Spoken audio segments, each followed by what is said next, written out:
El Estado de Derecho en Chile.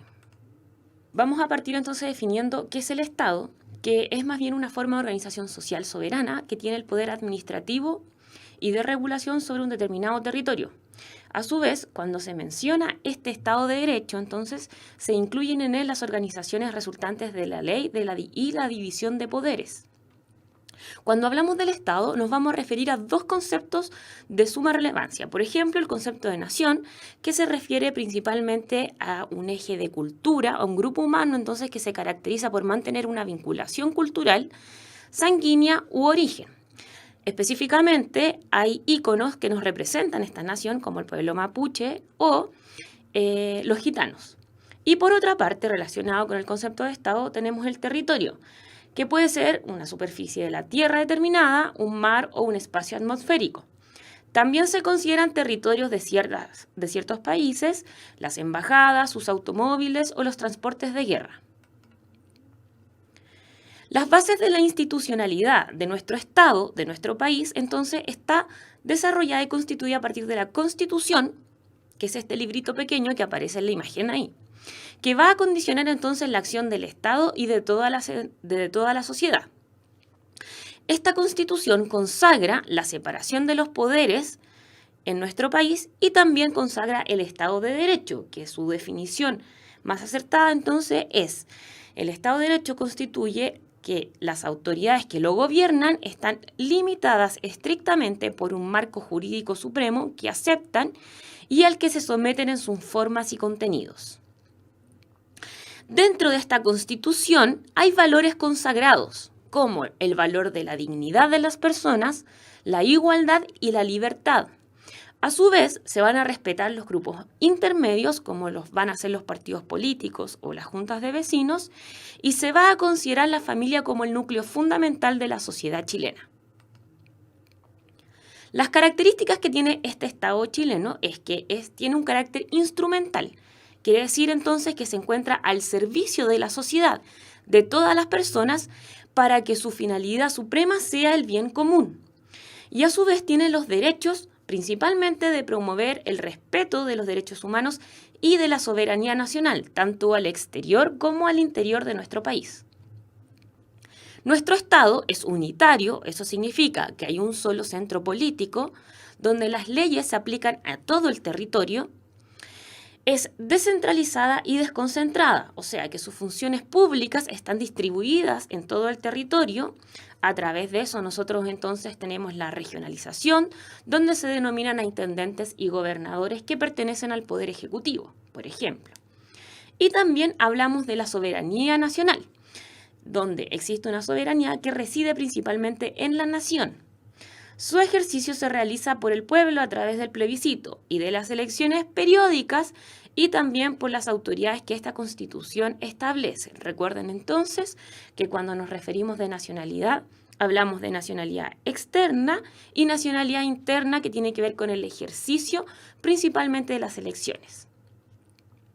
Los límites de la soberanía, o sea, tenemos que estos límites van a constituir los derechos humanos, que son los derechos inherentes a todos los humanos sin distinción alguna de raza, sexo, nacionalidad, origen, lengua, religión o cualquier otra condición que nosotros veamos. Los derechos humanos son inherentes, universales, inalienables, inviolables e imprescriptibles. A su vez, el Estado de nuestro país consagra la separación de los poderes, como mencionamos anteriormente. Encontramos el poder ejecutivo, el poder legislativo y el poder judicial. Respecto del poder ejecutivo, se encuentra la función político-administrativa y también tiene una atribución legislativa, representado en la máxima autoridad, que es el presidente de la República, que se encuentra por 4 años y sin derecho a la reelección. Este debe tener una nacionalidad chilena, tener cumplido los 35 años de edad y ser ciudadano con derecho a sufragio. Tenemos el poder legislativo, que en nuestro país se divide en un Congreso bicameral, la Cámara de Diputados y la Cámara de Senadores, que se encarga entonces de aprobar leyes, de presentar y aprobar leyes. Tenemos a los diputados y a los senadores. Los diputados también tienen el derecho y el deber de fiscalizar los actos del gobierno, de declarar si han o no lugar las acusaciones constitucionales que formulen sus miembros en contra de las autoridades del Estado, y los senadores tienen el deber y el derecho, entonces, la tarea de conocer de las acusaciones de la Cámara de Diputados, que la Cámara de Diputados entable en contra de las autoridades del Estado.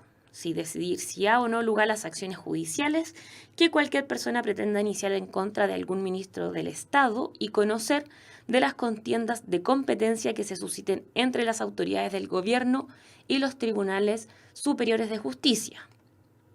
Y por otra parte tenemos el Poder Judicial, ¿no es cierto?, que tiene la facultad de conocer las causas civiles y criminales, de resolverlas y hacerlas ejecutar.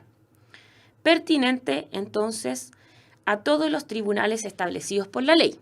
Estos tribunales se encuentran estructurados, donde la máxima autoridad es la Corte Suprema de Justicia, luego viene la Corte de Apelaciones y luego vienen los diferentes tribunales o juzgados. Tenemos el nuevo sistema, que es el sistema procesal penal, para entender el sistema judicial en nuestro país.